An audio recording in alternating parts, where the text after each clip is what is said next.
Eau potable, le Brabant wallon doit faire des économies. Alors que la pluie doit faire son retour dès demain, les consommateurs sont appelés à économiser l'eau. Pas d'inquiétude pour le moment, rassure l'INBW, l'intercommunale du Brabant wallon. Cependant, elle demande aux habitants d'éviter certains usages, comme le remplissage d'une piscine, l'arrosage des pelouses ou le lavage d'une voiture. Le but est d'éviter la pénurie, précise encore l'INBW, qui souligne que ces installations de production sont très sollicitées en ce moment. Avec le confinement, les demandes en eau sont très importantes. Les citernes d'eau de pluie sont vides. Résultat, au cours des longs week-ends, comme à l'Ascension, par exemple, on a enregistré une demande 30% plus élevée que d'habitude. Habituellement, les gens se déplacent à la mer et en Ardennes. Cette année tout le monde était chez soi, remarque Yves Rançon, le directeur d'exploitation du département eau potable à l'INBW. La sécheresse n'aurait pas d'influence sur les réserves d'eau potable dans le Brabant wallon. Nos captages sont, pour la plupart, localisés dans des nappes profondes. C'est vraiment au niveau des châteaux d'eau et des pompes qu'on a du mal suivre, précise Yves Rançon. L'influence de la sécheresse actuelle n'a donc théoriquement pas d'impact immédiat sur les réserves souterraines. De plus, le réseau Brabançon dispose d'un accès aux conduites de Vivaca en provenance du Namurois. Nous disposons de prises d'eau de secours qui nous permettent d'alimenter notre réseau en cas de pénurie, conclut le directeur d'exploitation. La situation n'est pas inédite en Wallonie.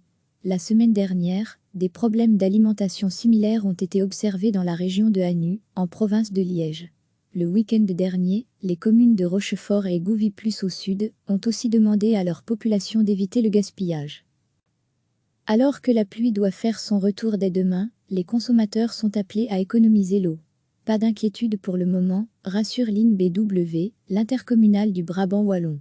Cependant, elle demande aux habitants d'éviter certains usages, comme le remplissage d'une piscine, l'arrosage des pelouses ou le lavage d'une voiture. Le but est d'éviter la pénurie, précise encore l'INBW, qui souligne que ces installations de production sont très sollicitées en ce moment. Avec le confinement, les demandes en eau sont très importantes. Les citernes d'eau de pluie sont vides. Résultat, au cours des longs week-ends, comme à l'Ascension, par exemple, on a enregistré une demande 30% plus élevée que d'habitude. Habituellement, les gens se déplacent à la mer et en Ardennes. Cette année tout le monde était chez soi, remarque Yves Rançon, le directeur d'exploitation du département eau potable à l'INBW. La sécheresse n'aurait pas d'influence sur les réserves d'eau potable dans le Brabant wallon. Nos captages sont, pour la plupart, localisés dans des nappes profondes. C'est vraiment au niveau des châteaux d'eau et des pompes qu'on a du mal suivre, précise Yves Rançon. L'influence de la sécheresse actuelle n'a donc théoriquement pas d'impact immédiat sur les réserves souterraines.